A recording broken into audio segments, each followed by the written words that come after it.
శుభోదయం మిత్రులారా, వార్తా కథనాలపై విశ్లేషణ కార్యక్రమం టీజీటీవీ మార్నింగ్ న్యూస్ కు స్వాగతం. నేను మీ జర్నలిస్ట్ సత్య. ముందుగా రాష్ట్రంలో జరుగుతున్న రాజకీయ పరిణామాలను కనుక పరిశీలించినట్లయితే బీఆర్ఎస్ రజతోత్సవ సభ తెలంగాణ దశను మార్చిందా అంటే అవుననే సమాధానం వినిపిస్తుంది.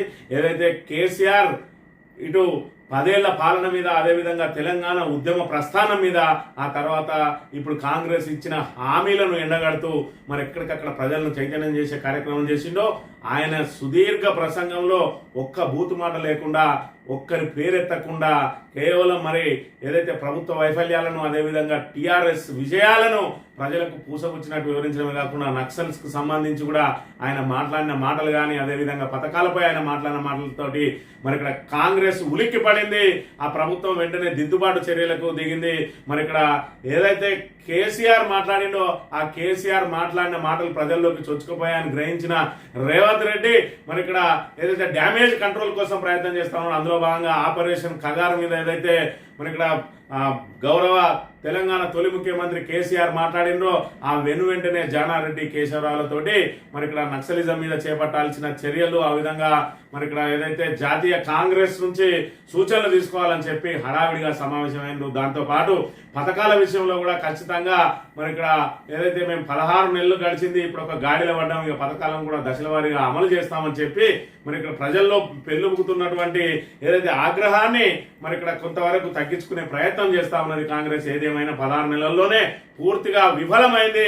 మరి ఇక్కడ ఏదైతే అరచేతులు వైకుంఠం చేసి అధికారంలోకి వచ్చిందో, అధికారంలోకి వచ్చిన తర్వాత 100 రోజుల్లోనే హామీ అమలు చేస్తానన్న 6 గ్యారంటీలు కానీ మరి 420 హామీల్లో ఏ ఒక్కటి కూడా మరి ఇక్కడ సక్రమంగా అమలు చేయలేకపోయింది. ఒకవైపు రైతులకు మరి ఇక్కడ పెట్టుబడి సాయం అందిస్తూ మరి గతంలో చూసుకున్నట్టయితే మరి ఇక్కడ రైతులు పొలాలకు కిస్తీలు కట్టేవాళ్ళు, ఆ కిస్తీలు కట్టుకోలేక పొలాలను వదిలేసిన మరి ఇక్కడ రోజులున్నాయి. గతంలో చూసుకున్నట్టయితే అదే కేసీఆర్ నేను వచ్చిన తర్వాత ఇక్కడ రైతులకు కిస్తులు వసూలు చేసడం ఆపేసి వాళ్ళకే పెట్టుబడి సాయం అందించి 24 గంటల ఉచిత విద్యుత్ అందించి మరి ఇక్కడ పుష్కలంగా సాగునీరు అందించి రైతును రాజును చేయడమే లక్ష్యంగా రైతు బంధు పథకాన్ని దేశంలో ఏ రాష్ట్రం కూడా అమలు చేయని విధంగా మరి రైతు బంధు అయితే, అదేవిధంగా మరి ఇక్కడ నిస్సహాయ స్థితిలో మరి ఇక్కడ మృత్యువాత పడ్డ రైతు కుటుంబాలకు రైతు బీమాతోటి ధీమా కల్పించడం కానీ మరి ఇక్కడ దేశంలో ఏ ప్రభుత్వం చేయలేదు, ఎవరు నన్ను అడగలేదు, నేను రైతుల కోసం ఆలోచించి పెట్టిన పథకం అని చెప్పి ఏదైతే మరి ఇక్కడ కేసీఆర్ మానసపుత్రిక రైతు బంధు పథకాన్ని ఎగతాళి చేసిన రేవంత్ రెడ్డి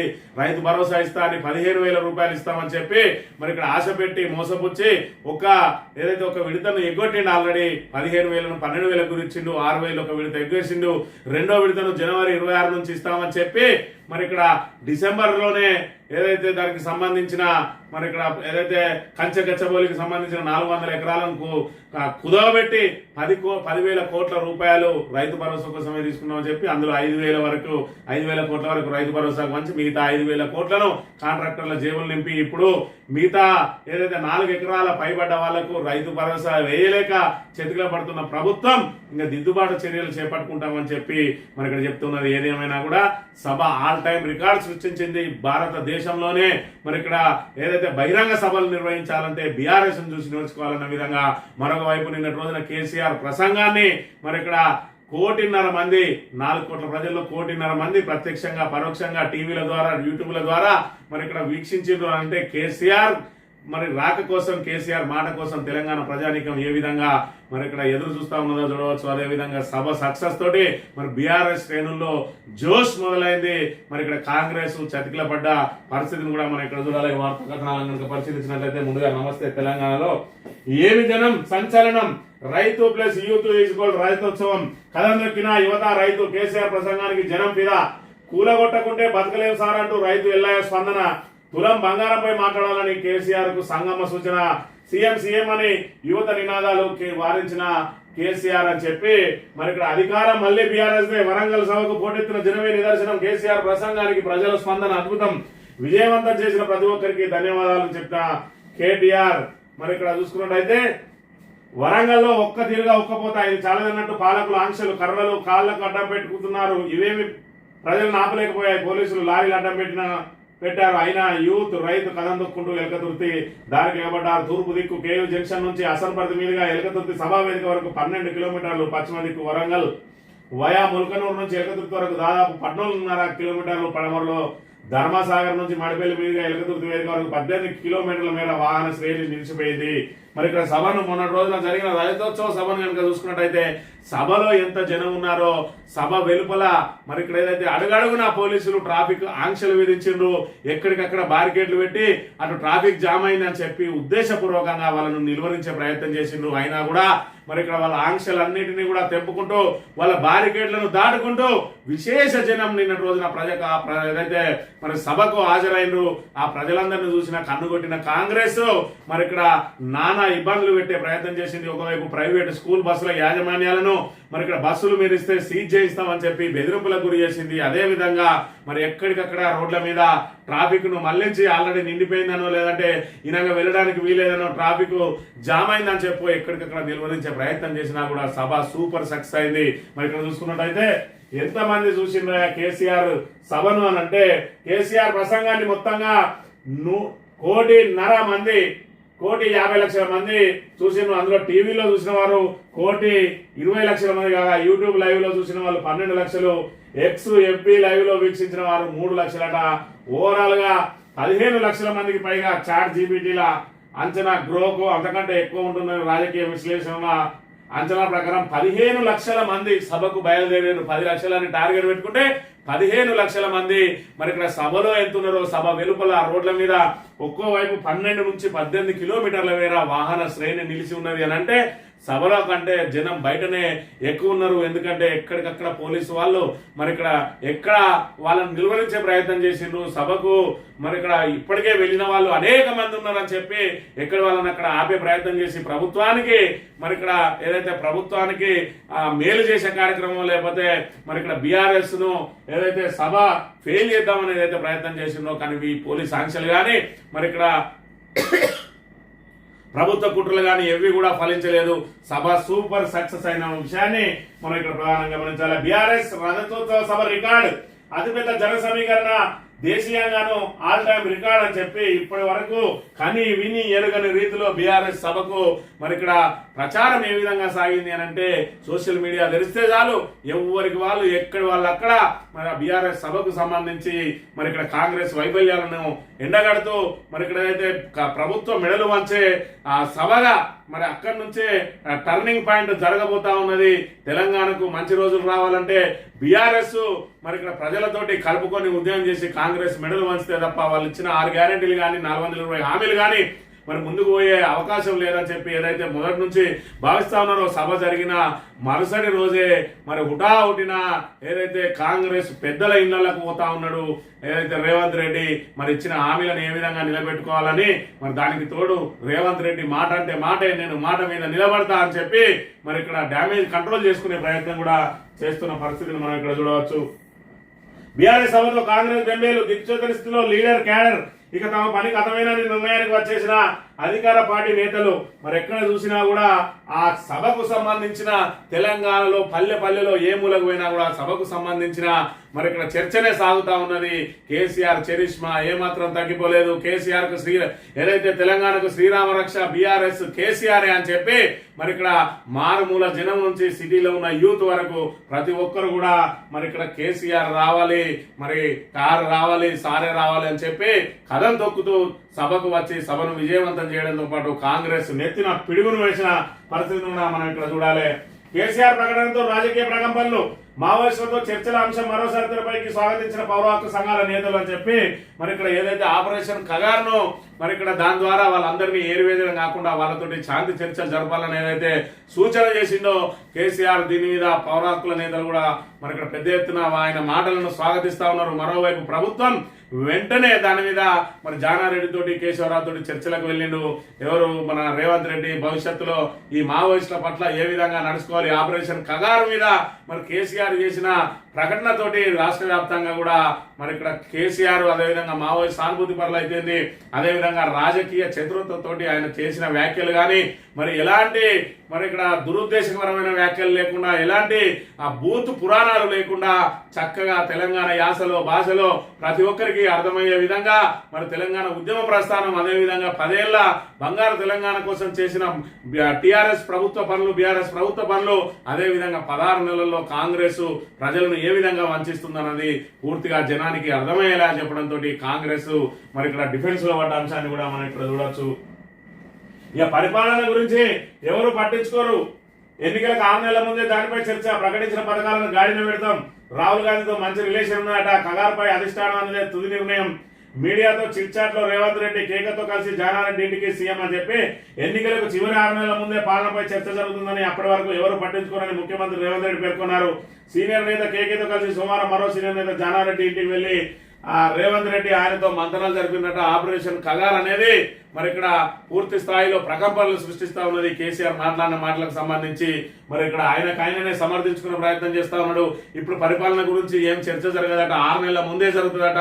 16 నెలల నుంచి మరి నరకయాతన పడతా ఉన్నారు. ఇటు రైతులైతే, విద్యార్థులైతే, ఉద్యోగులైతే, నిరుద్యోగులైతే, అన్ని సబ్బాండ వర్గాలు, ఇటు ఆటో డ్రైవర్లు అయితే, ఇటు మహిళలు అయితే, ఇటు పెన్షన్దారులు అయితే, మరి ఇక్కడ ఇటు రుణమాఫీ కాక, రైతు బంధు రాక, మరి ఇక్కడ అనేక రకాలుగా ఇక్కడ ఏదైతే కాళేశ్వరం మీద కుట్రలు అని మరి ఇక్కడ గోదావరిని ఎడారిగా మార్చి సాగునీరు లేకుండా, తాగునీరు లేకుండా ప్రజలను నరకం చూపిస్తున్న కాంగ్రెస్ పార్టీ పరిపాలన మీద ఇంకా మాట్లాడకపోతే దేని మీద మాట్లాడుకుంటారు? మరి రేవంత్ రెడ్డి మాటలు విచిత్రంగా ఉన్నాయి. 6 నెలల ముందే పరిపాలన గురించి మాట్లాడుతారట. మరి 6 నెలల ముందు వరకు మీరు ఇంకా ఏదైతే మరి తెలంగాణ ప్రజలను ఏమార్చుకుంటూ వాళ్ళను మరి ఇబ్బందులు పెడితేనే ఇంకా పరిపాలన సాగిస్తారా అనే దానికి మరి రేవంత్ రెడ్డి సమాధానం చెప్పాల్సి ఉన్నది.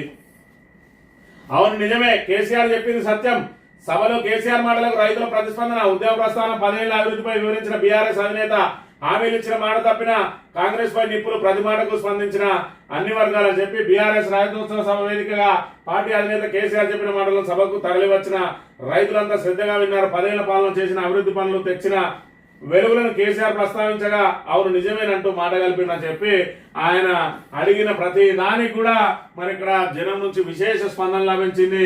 కరెంటు కోసం 35 ఏళ్లు బాధపడ్డాం, నా కాడ కూడా మోటార్లు కానీ బీఆర్ఎస్ వచ్చినాక, నేను ముఖ్యమంత్రి అయినాక ఒక్క ఏడాదిలా కరెంటు బాధలు పోలేదా, మోటార్లు నడపలేదా అంటే రైతులు ముక్త కంఠంతో నడిచినాయని, రెప్పపాటు కరెంటు పోకుండా 24 గంటలు ఇయ్యలేదా అంటే నిమిషం కూడా పోలేదని, మాంత సిపాయిలు లేనన్నోళ్ళు కేసీఆర్ మంచిగా ఇచ్చిన కరెంటు మీకు ఎందుకు ఏ సాధన అయితే లేదని అడుగుతున్నారంటే వాడు ఇయ్యడు అని చెప్పి మరి ఇక్కడ ఈ రకంగా మరి విశేష స్పందన లభించింది. ఇటు యువత దగ్గర నుంచి అయితే, ఇటు రైతుల దగ్గర నుంచి అయితే, కేసీఆర్ మాట్లాడినంత సేపు కూడా మరి ప్రజలందరూ ఇటు టీవీలలో, ఇటు లైవ్ మరి యూట్యూబ్ లైవ్లలో, అదేవిధంగా సభకు హాజరైన మరి ప్రతి ఒక్కరు కూడా కేసీఆర్ ప్రసంగాన్ని మరి ఇక్కడ పూర్తిగా మరి ఆయన ఏం మాట్లాడుతున్నారు అనేదాన్ని మరి చెవులు దిక్కబడిచి మరి విననే వల్ల ఇలా అతిశయోక్తి లేదన్న విషయాన్ని మనం ఇక్కడ ప్రధానంగా గమనించాలి. ఇక పోలీసుల పైసా వసూలు ఎన్నడూ లేని విధంగా సభకు యూజర్ ఛార్జీలు వసూలు చేసిండ్రు, భారీగా ట్రాఫిక్ జామ్ చేసిండ్రు. ఆదివారం ఆర్టీఏల డ్యూటీ, ఎమ్మెల్సీ పోచంపల్లి సభను సక్సెస్ చేసిన అందరికీ వందనం. దాస్యం వినయ్ భాస్కర్, చారిత్రాత్మక సభలకు వేదిక వరంగల్ అంటున్న సుదర్శన్ రెడ్డి.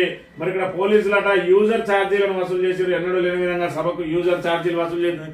ఏ బీఆర్ఎస్ సభను ఆటంకపరచడానికి ఎన్ని రకాల మరి ఇక్కడ అడ్డదారులైనా దొక్కడానికి ప్రభుత్వం ప్రయత్నించింది, పోలీసులు ప్రయత్నించిండు, ఆర్టీఏ అధికారులు ప్రయత్నించిండు, అన్ని వర్గాలను ప్రయోగించిండు. మరి ఇక్కడ ఏదైతే బీఆర్ఎస్ ప్రచారంలోనే మరి ఇక్కడ ఎక్కడికక్కడ ఫ్లెక్సీలను చింపేయడం కానీ, అదేవిధంగా ఎక్కడికక్కడ మరి ఇక్కడ పోస్టర్లను చింపేయడం కానీ చేసుకుంటూ వచ్చిన ప్రభుత్వం ఇక్కడ సభ జరిగే రోజున కూడా నానా ఇబ్బందులు పెట్టే ప్రయత్నం చేసింది. అయినా వాటన్నింటినీ ఆంక్షలను దాటుకుంటూ ఈరోజు సభ దేశంలోనే మరి ఇక్కడ ఒక రికార్డు సృష్టించిన అంశాన్ని కూడా మనం ఇక్కడ చూడవచ్చు. ఇక గ్రూప్ 1 సంబంధించి చూసుకున్నట్టయితే మరి ఇక్కడ గ్రూప్ 1లో సంఖ్య ఏ విధంగా పెరిగింది అని చెప్పి ఏదైతే చెప్తా ఉన్నారో, మన సంఖ్య పెరిగిన అంశానికి సంబంధించి అభ్యర్థుల సంఖ్య పెరిగింది నిజమే, లెక్కింపులోనే తేడా వచ్చింది. ఒకే సెంటర్ నుంచి ఎక్కువ మంది ఎంపిక అవడం తప్పు కాదు. గ్రూప్ 1 అప్పీల్ పిటిషన్ లో టీజీపీఎస్సీ అని చెప్పి మరి ఇక్కడ గ్రూప్ 1 మీద తాత్కాలికంగా నిలిపేసింది, బ్రేక్ వేసింది హైకోర్టు. మరి ఇక్కడ దీని మీద గ్రూప్ 1 మీద అనేక మరి ఆరోపణలు ఉన్నాయి, అనేక సందేహాలు వ్యక్తం అవుతా ఉన్నాయి. మరి ఇక్కడ ఒకటే సెంటర్ నుంచి అనేక మంది ఏ విధంగా ఒకే రకమైన మార్కులను పొందిండ్రు, అదేవిధంగా మెయిన్స్ రాసిన వాళ్లకు, ప్రిలిమ్స్ రాసిన వాళ్ళకి మధ్యలో మరి 10 మంది తేడా ఏ విధంగా వచ్చింది అనే దాని మీద అనేక సందేహాలు వ్యక్తం అవుతుంటే మరి ఇక్కడ నిజంగానే తేడా వచ్చింది అని చెప్పి ఆల్రెడీ టీజీపీఎస్ఏ ఒప్పుకుంటా ఉన్నది. వాళ్ళంట ఏదో పూర్తి స్థాయిలో లెక్కించే విషయంలో తేడా వచ్చిందట.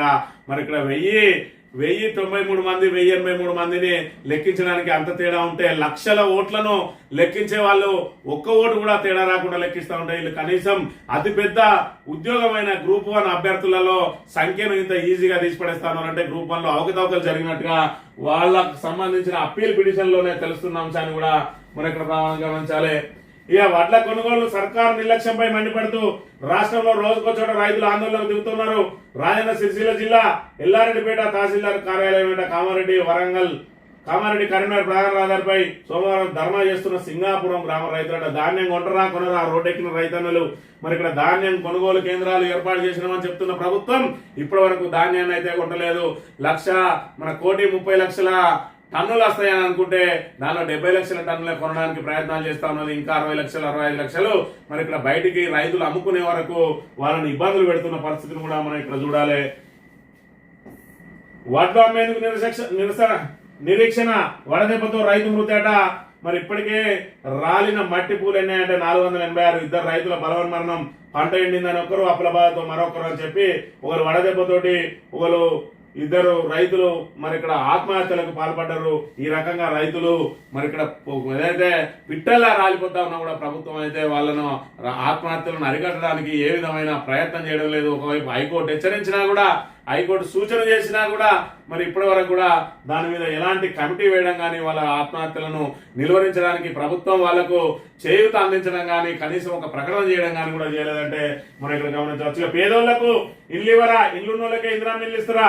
ఇందిరమ్మ కమిటీ సభ్యులు నచ్చినుల పేరు రాసిండ్రు, జాబితాలో మా పేర్లు ఎందుకు లేవు? పలు చోట్ల ఆందోళన దిగిన ప్రజలు, అధికారులను నిలదీసిన నిరుపేద మహిళలు, అశ్వారావుపేటలో మంత్రి పొంగిలేటిని కలిసే ప్రయత్నం చేసిన గుర్రాల చెరువు గ్రామస్తులు, మంత్రి పట్టించుకోకపోవడంతో అధికారులు కాంగ్రెస్ నాయకులపై మండిపాటు, హామీలో కొన్నింటిని అమలు చేసిన అనర్హులకు ఇల్లు వస్తే రద్దు చేస్తామని చెప్పి మంత్రి పొంగులేటి నిన్న చెప్పిన అంశాన్ని చూడవచ్చు. ఇక పేదోళ్ళకి ఇల్లు ఇయ్యరా అని చెప్పి ఇందిరమ్మ ఇళ్లలో అనేక అవకతవకలు జరుగుతూ ఉన్నాయి.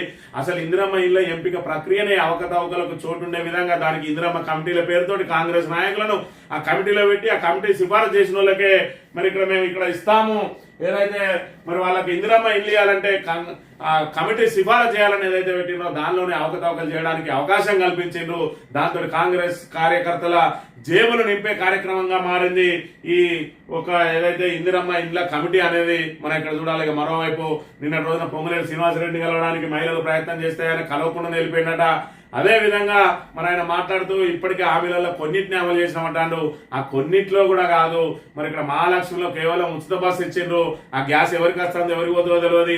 గృహజ్యోతికి ఎంతమంది అర్హులు అనేది ఇప్పటి వరకు మరి ఇక్కడ బహిర్గతం చేయలేదు. ఇందిరమ్మ ఇల్లు అన్నారు, 1.5 ఏడాది అయింది. ఇప్పటి వరకు అయితే ఒక్కరికి మరి ఇక్కడ ఇల్లు పూర్తయిన మరి దాఖలాలు లేవు. ఈ రకంగా అరాకొరతోటి మరి ఇక్కడ 100 రోజులలోనే అమలు చేస్తాను 6 గ్యారంటీలను 500 రోజులు దాటినా కూడా అమలు చేయలేక విఫలమైంది కాంగ్రెస్ ప్రభుత్వం అనే విషయాన్ని మనం ఇక్కడ ప్రధానంగా గమనించాలి. ఇక ముఖ్యమంత్రి ఊరు రైతుల్ని ముంచారట. ఏదైతే ముఖ్యమంత్రి సొంతూరు కొండారెడ్డిపేట ఉన్నదో ఆ కొండారెడ్డిపల్లెకి సంబంధించి పెద్ద రోడ్ వేసిందట. మరి రైతులకు సంబంధించి భూసేకరణ చేయలేదు, వాళ్ళకు నష్టపరిహారం ఇవ్వలేదు. మరి అదే విధంగా 3-4 మీటర్ల ఎత్తు నుంచి ఉంటే ఆ పొలాలకు ఎట్లా పోవాలని చెప్పి సొంత రైతులే ఇబ్బంది పడతా ఉన్నా కూడా రేవంత్ రెడ్డి వాళ్ళకి కనీసం పరిహారం ఇప్పించే విషయంలో కానీ ఆ రైతులకు పొలాలకు దారి ఇప్పించే విషయంలో కానీ ఎలాంటి చొరవ తీసుకోకుండా ఇప్పటికే మరి ఏదైతే లగచర్ల రైతులను ఏ విధంగా అయితే ఇబ్బంది పెట్టిండో ఈరోజు సొంతూరు రైతులను కూడా ఇబ్బంది పెడతా ఉన్నారని చెప్పి దానికి సంబంధించిన వార్తను ప్రచురించిన అంశాన్ని చూడవచ్చు. సాక్షి దినపత్రిక విషయానికి వస్తే సెట్ చేయడానికి 1 ఏడాది అయిందట. కేసీఆర్ వల్లే అన్ని అనర్థాలు. ఇప్పటి వరకు ప్లానింగే సరిపోయింది. మరి మీకు ప్లానింగ్కే సరిపోకపోతే మీకు పరిపాలన రాదు, పాలనా వైఫల్యం. అదే విధంగా మీకు ఏదైతే అసంబద్ధ నిర్ణయాలు, అస్తవ్యస్త నిర్ణయాలు, హైడ్రా లాంటి దాన్ని తీసుకొచ్చి రియల్ ఎస్టేట్ కుప్పగొల్చి రాష్ట్ర ఆదాయాన్ని దెబ్బతీసి ఈ రోజు అప్పుల కోసం తిరుగుతున్న రేవంత్ రెడ్డి కేసీఆర్ వల్లే అనర్థాలు అని చెప్తే మరి ఇక్కడ తెలంగాణ ప్రజానికం నమ్మడానికి సిద్ధంగా లేరు. 16 నెలలైనా కూడా ఇంకా మీకు పరిపాలన రాకపోతే దానికి కేసీఆర్ ఏ విధంగా బాధ్యులైతాడు? మిమ్మల్ని నమ్మి మరి ఏదైతే 6 గ్యారంటీలు 100 రోజుల్లో నెలలోనే అమలు చేస్తామంటే నమ్మిండ్రు. మరి ఇక్కడ రైతులకు ఏదైతే నాట్లప్పుడే రైతు బంధు పడేది, మీరు ఓట్లప్పుడు మాత్రమే రైతు భరోసా వేస్తా ఉన్నారు. అది కూడా 15,000 అని చెప్పి 12,000 కుదించి 6,000 ఎగ్గొట్టి ఇంకొక 6,000 వేయడానికి మీనమేషాలు లెక్కిస్తున్నారు రేవంత్ రెడ్డి. ఇంకా కూడా కేసీఆర్ ను ఆడిపోసుకుంటే జనం ఇక్కడ ఆయన మాటలను మరి ఇక్కడ విశ్వసించడానికి సిద్ధంగా లేరు అనే విషయాన్ని అయితే మనం ఇక్కడ గమనించాలి.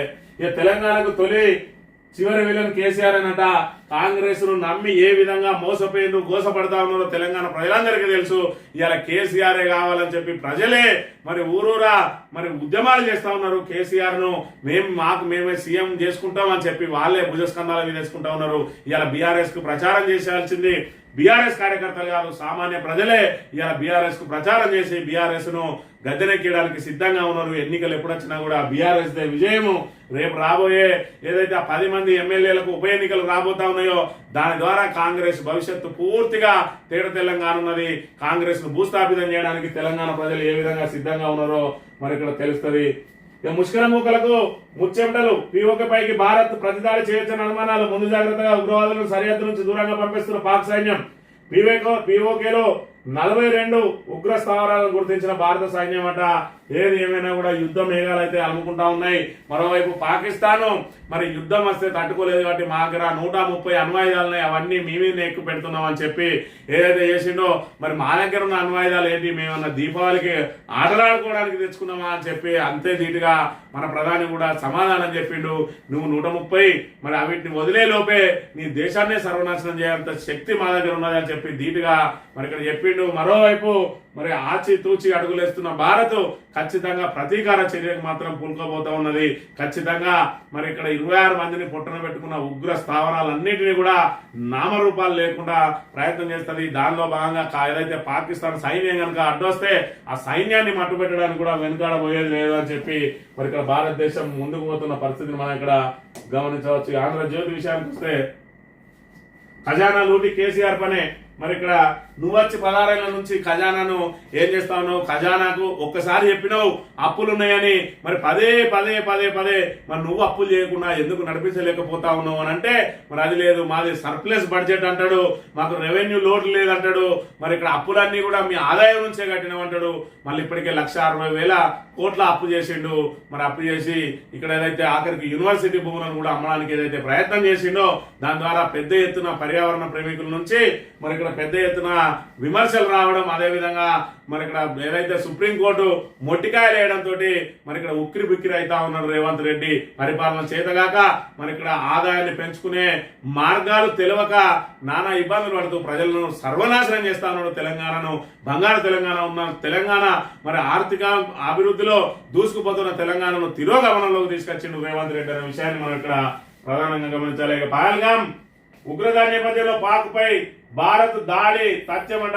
మా ఉనికిని ముప్పు వస్తే అణ్వస్త్ర ప్రయోగం జరుపుతాం. రాయిటర్స్ ఇంటర్వ్యూలో పాకిస్తాన్ రక్షణ మంత్రి ఖవాజా స్థానిక టీవీ ఛానల్కి ఇచ్చిన మరో ఇంటర్వ్యూలో మాట మార్పు. యుద్ధం జరిగే అవకాశం ఉందని వచ్చే 3-4 రోజుల కీలకమని మాత్రమే అన్నానని తన మాటల్ని వక్రీకరించారని వెల్లడి. పాక్ తుర్కీ అండ RC-130 విమానాల అందజేత. ఉగ్రవాదులను సరిహద్దులకు దూరంగా తరలిస్తున్న పాక్. మోదీతో రాజ్నాథ్ భేటీ అని చెప్పి ఏది ఏమైనా కూడా పాకిస్తాన్ మరి ఇక్కడ పెద్ద తప్పిదమే చేసింది. ఏదైతే మరి ఇక్కడ పర్యాటకుల మీద కాల్పులకు తెగబడిందో ఖచ్చితంగా దానికి మూల్యం చెల్లించుకోక తప్పదు. ఇప్పటికే కేవలం ఉగ్రవాదంతో మరి ఇక్కడ బతుకుతా ఉన్నది. ఏదైతే చైనా లాంటి దేశాలు ఇచ్చే ఆర్థిక చేయూతతోటి భారత్ లో విధ్వంసాలు సృష్టించడమే ధ్యేయంగా ఉన్న పాకిస్తాన్ ఆర్థిక అభివృద్ధిలో మాత్రం మరి ఇక్కడ భారత్ తోటి పోటీ పడలేకపోతా ఉన్నది.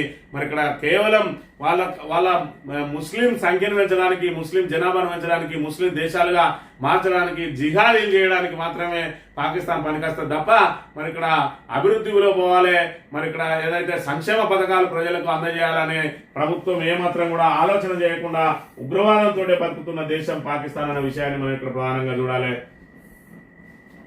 ఇక చెప్పకుండానే నా శాఖలో 2 బదిలీనా వద్దని అన్నాక కూడా ట్రాన్స్ఫర్ చేస్తారా? IAS ల బదిలీపై ఓ మంత్రి అసంతృప్తి. రాజ్భవన్ లో కార్యక్రమానికి గైరాజరట. మరి ఇక్కడ IAS ఎవరైతే బదిలీ అయిందో ఒక ముఖ్యమైన మంత్రి, ఎవరా మంత్రి అనేది తేలాల్సి ఉన్నది. మరి ఆంధ్రజ్యోతికి ఎట్లయినా ఉప్పందుతుంది. మరి ఆంధ్రజ్యోతి రాసిండు అని అంటే ఆ మంత్రి ఎవరై ఉంటారు, సీనియర్ మంత్రి అట. ఆయన శాఖకు సంబంధించిన ఇద్దరిని మరి అందులో నుంచి బదిలీ చేసిండ్రు. మరి వాళ్ళేమో ఆల్రెడీ మంత్రిని కలిసిండ్రు, ఆయన వాళ్ళకి హామీ ఇచ్చిందట. మరి ముఖ్యమంత్రి ఏమో ఆయనకు ఖబర్ లేకుండానే వాళ్ళను ఏదైతే బదిలీ చేసిండో ఆయన మీద గుర్రుగా ఉన్నాడట. అందుకని చెప్పి ఆయన నిన్న రోజునంతా ముభావంగా ఉన్నాడు అని చెప్పి మరి చెప్తా ఉన్నారు. ఎవరా మంత్రి, ఏమా కథ అనేది మరి తేలాల్సి ఉన్నది. సంచలన సూర్యవంశీ 14 ఏళ్ల వయసులోనే ఐపీఎల్ సెంచరీ, 35 బంతుల్లో 7 4లు 11 6లు, రాజస్థాన్ రాయల్స్ చిన్నోడు ఘనత అని చెప్పి మరి కేవలం 14 సంవత్సరాల్లోనే ఐపీఎల్ లో అడుగుపెట్టి మరి ఐపీఎల్ మొదటి మ్యాచ్ ఆడిన మొదటి బంతినే సిక్సర్ కొట్టిన రాజస్థాన్ రాయల్స్ కు సంబంధించినటువంటి మరి ఇక్కడ సూర్యవంశీ మరి నిన్నటి రోజున 35 బంతుల్లోనే అతి వేగమైన సెంచరీని కొట్టిండు. మరి 14 ఏళ్ల వయసులో ఇంత ఘనత సాధించిన సూర్యవంశీకి రాబోయే రోజులలో మంచి భవిష్యత్తు ఉన్నది భారత్ తరఫున ఆయనకు అనే విషయాన్ని మనం ఇక్కడ చూడవచ్చు. నాగేశ్వర రెడ్డికి పద్మవిభూషణ్, బాలయ్యకు పద్మభూషణ్ అట. పద్మ అవార్డుల ఫంక్షన్ జరిగింది నిన్నటి రోజున. మరి సినీ ఇండస్ట్రీ నుంచి పద్మభూషణ్ మరి బాలకృష్ణకు అందింది. ఇది అంతా కూడా మరి ఇక్కడ వాళ్ళ బావ సిఫారసు తోటే వచ్చిందనే వల్ల ఎలాంటి సందేహం అయితే లేదు. ఈనాడు దినపత్రిక విషయానికి వస్తే అభద్రతలో కేసీఆర్ అట. బారాసాను ప్రజలు నమ్మే పరిస్థితి లేదు. అభద్రతలో ఎవరున్నారు అనేది కేసీఆర్ సభ తర్వాత హడావిడిగా ఉరికిపోయి జానారెడ్డి దగ్గర కూర్చున్నాడు అని అంటే ఎవరికి అభద్రత ఉన్నదనేది తెలంగాణ ప్రజానీకం అంతా కూడా చూస్తా ఉన్నది. రేవంత్ రెడ్డికి ముచ్చెంటలు పోయించింది సభ. ఎన్ని ఆటంకాలు సృష్టించినా, ఎన్ని రకాల ఇబ్బందులు పెట్టినా కూడా అంత పెద్ద ఎత్తున సక్సెస్ అయింది అని అంటే ఇది ప్రజల భాగస్వామ్యంతో మరి అది సాకారమైంది తప్ప మరి ఇక్కడ ఏదో బలవంతంగా సభకు జన సమీకరణ చేస్తే అది సభ సక్సెస్ అయ్యేది కాదు. మరి ఎక్కడికక్కడ అడ్డుకుంటున్నా కూడా ప్రజలు మరి వాళ్ళు తిరగబడుతూ కూడా సీదా సభ దగ్గరికి వెళ్ళిండ్రు, బారికేట్లను తొలగించుకొని కూడా సభ దగ్గరికి వెళ్ళిండ్రు అని అంటే కాంగ్రెస్ ప్రభుత్వం మీద ఏ రకంగా ఆగ్రహంగా ఉన్నారు అనే విషయాన్ని కూడా మనం ఇక్కడ ప్రధానంగా గమనించవచ్చు. 400 నుంచి 600 చదరపు లోపే ఇందిరమ్మ ఇళ్లపై గృహ నిర్మాణ శాఖ అధికారుల నిబంధనలు పలుచోట్ల అయోమయంలో లబ్ధిదారులు అని చెప్పి గతంలో ఏం చెప్పింది ఇందిరమ్మ ఇళ్లకు సంబంధించిన నిబంధనలు. మరి ఇక్కడ మీరు ఎలా కట్టుకున్నా కూడా మీకు ఇందిరమ్మ ఇల్లుకు సంబంధించి 5 లక్షల రూపాయలు ఇస్తాం, మీరు సొంత జాగా కలిగి ఉన్న వాళ్ళకు ముందిస్తామన్నారు. ఇప్పుడు కేవలం 60 గజాలు మరి ఇక్కడ 60 గజాల లోపే ఇల్లు కట్టాలి అని చెప్పి చెప్తున్న పరిస్థితిని మనం ఇక్కడ చూడవచ్చు. 400 నుంచి 600 చదరపు అడుగులు అది దాటితే ఇందిరమ్మ బిల్లు అట. ఇప్పటికే దానికి సంబంధించి సుమారు 53% అనర్హులు ఏదైతే అప్లై చేసుకున్న వాళ్ళలో 53% అనర్హులుగా చేసిండ్రు. ఇక ఇచ్చే ఆ 47%లో ఆ 47%లో ఎంత శాతం ఇస్తారో, ఎంతమంది దీనికి అర్హులైతారో చూడాలి. ఇప్పటికే ఇందిరమ్మ ఇల్లు ముగ్గు పోసుకున్న వాళ్ళు మరి ఈ 400 నుంచి 600 చదరపు అడుగుల లోపు లేకపోయినట్టయితే వాళ్ళకు బేస్మెంట్ పైసలు కూడా వచ్చే అవకాశం లేదు. మరి రోజుకో నిబంధన పెట్టి ఈ ఇందిరమ్మ పథకం నుంచి ఏ విధంగా తప్పించుకోవాలి, ఏ విధంగా లబ్ధిదారుల సంఖ్యను తగ్గించాలని చెప్పి ప్రయత్నం చేస్తున్న అంశాన్ని మనం ఇక్కడ గమనించవచ్చు. ఇక మంథని నియోజకవర్గం విషయానికి వస్తే ఇక్కడ దుద్దిల్ల శ్రీధర్ బాబు మరి ఇక్కడ మంత్రిగా పనిచేస్తా ఉన్నాడు. ఆయన తమ్ముడు దుద్దిల్ల శ్రీను బాబు మరి ఇక్కడ మొత్తం ఏదైతే అధికారులందరినీ మేనేజ్ చేస్తూ మరి మా కుటుంబం అనేది ఏదైతే శ్రీపాదరావు కుటుంబం అనేది సచ్చీల కుటుంబం, మేము మరి ఏదైతే ఉన్నత వర్గాలకు సంబంధించిన వాళ్ళం, మా నోటి నుంచి ఒక చెడు మాట కూడా రాదు అని చెప్పి మరి ఏ విధంగా అయితే ప్రయత్నం చేస్తారో వీళ్ళు మాట్లాడరు. వీళ్ళు మాట్లాడకుండా వీళ్ళ తాబేదారులను, లంగలను, దొంగలను దగ్గర పెట్టుకొని వాళ్ళ ద్వారా మాట్లాడిస్తారు. వీళ్ళకు సంస్కారం మరి మీ కుటుంబానికి సంస్కారం ఉంటే ఇలాంటి మాటలను మాట్లాడియచ్చా ఒకసారి గమనించాలి. ఇక్కడ చూసుకున్నట్టయితే వీడు మరి ఇక్కడ పుట్టమధు నీ డ్రామాలు పనిచేయట, అద్దంలో నీ ముఖం చూసుకో పుట్టమధు, మంత్రిలో నువ్వే పెద్ద జోకర్ కానివి. మరి ఒక ఎమ్మెల్యే చేసిన వ్యక్తిని, ఒక జిలిపి చైర్మన్ చేసిన వ్యక్తిని మరి ఇక్కడ మండల పార్టీ అధ్యక్షుగా ఉన్న వాళ్ళు రాజకీయంగా ఏ విమర్శలు చేయాలో తెలియగా మరి నోటికి వచ్చినట్టు ఇలాంటి వాళ్ళతో బూతులు మాట్లాడిస్తాడు శ్రీనుబాబు. 10 సంవత్సరాలు నీ భార్య కూడా ఇలాగే తిరిగింది, మేము నీ భార్యను జోకరు బ్రోకరు అని అనలేమా అనుకుంటా తిడతా ఉన్నారు. ఒక ఆడవాళ్ళ పట్ల ఏ విధంగా ఉండాలని శ్రీధర్ బాబు కుటుంబం ఆయన కార్యకర్తలకు నేర్పిస్తున్న మరి ఈ సంస్కారం ఇక్కడ చూసుకున్నట్లయితే ఇలాంటి విధవలు మరి ఇక్కడ ఒక మహిళతోటి బ్రోకర్ అని మహిళను మాట్లాడిస్తా ఉన్నాడు అని అంటే ఇందుకే ఇలాంటి మాటలతోటే ఆడోళ్ళ చేతుల చెప్పు దెబ్బలు తిన్నాడు వీడు.